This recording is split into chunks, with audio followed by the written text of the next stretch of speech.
Autre administration au contact. Autre état-major d'administration, général, au Bimanaka administration. Donc, on dit tous les jeunes, les 16 de la famille. Papa.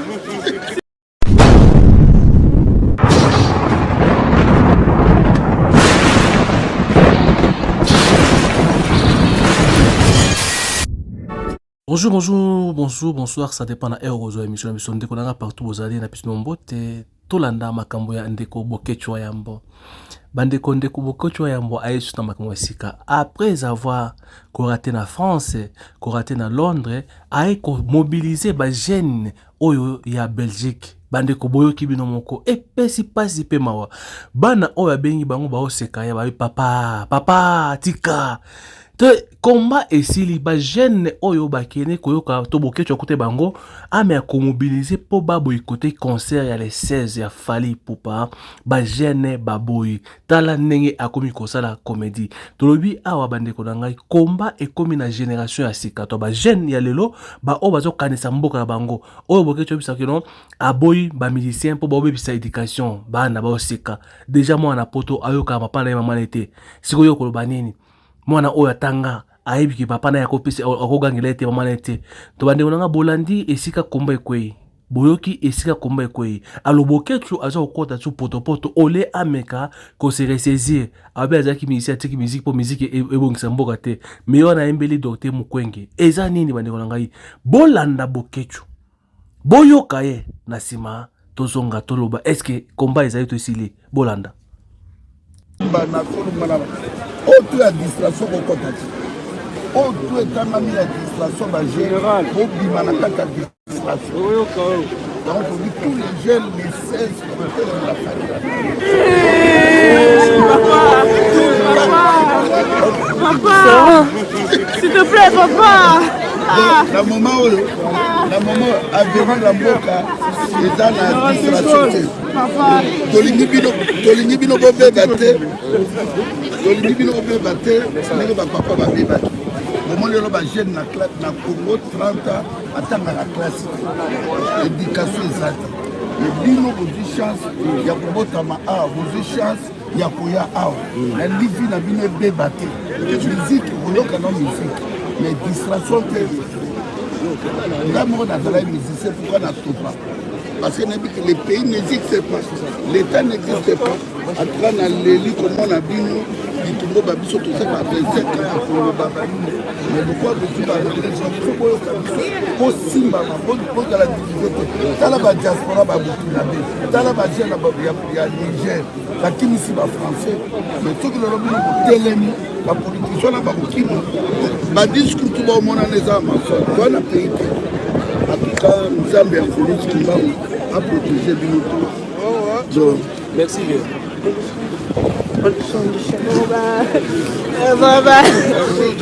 Rendez-vous le 5. Quelle humiliation.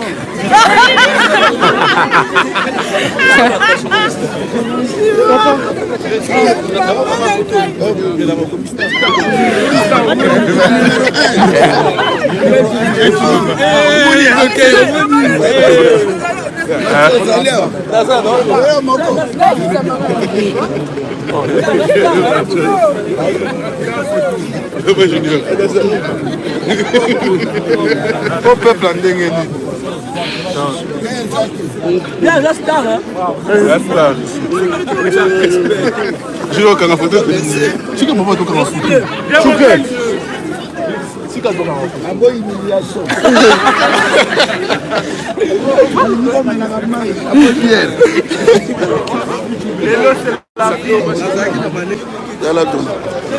Narande Bogar.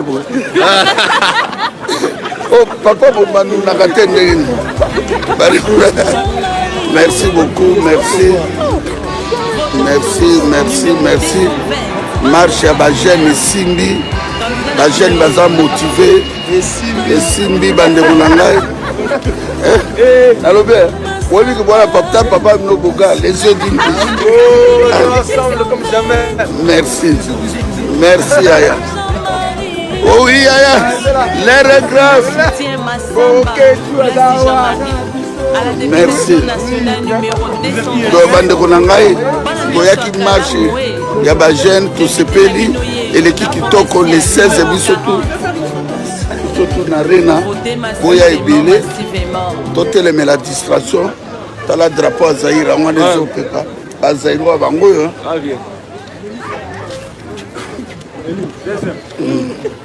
donc bandeko na ngai tosepeli makasi marche ya bajeune eleki bien toyebisa bino liseki na bajeune te bajeune bakozwa relève bakotelema biso mpe toyali awa tozomobilize bino bandeko na ngai pas que soit distraction d'Europe wana bamache lokange bogar ya famille quel bogar azwa nokoli na bogar bo donc bino to bajeune tokobina kaka kobinaka bongo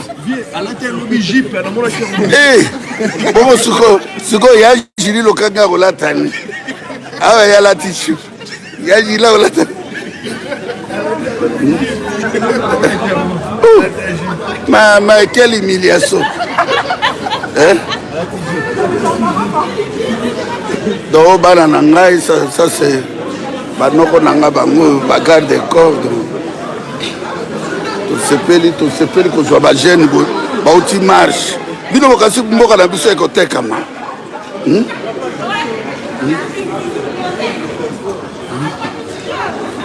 tala bana batelemi Kagame oza na problème ya Kagame na bino moko bana batelemi tala bana na onga bangwana bitumba ya bana bazwi bitumba oyo siko bino bokoleka wapi batato ya kala basien de sayo bino bato boboma lwambo bokoleka wapi bandeko na ngai tosepeli nasepeli makasi na kotelemela bajeune awa na kati ya Bruxelles tokosoutenir baide nyonso bajeune batelemi tosepeli komba ekomi na esika ngo motu moko ya komanipule bajeune aza te bandeko na ngai yango toyaki awa tozwa nzela tala bajeune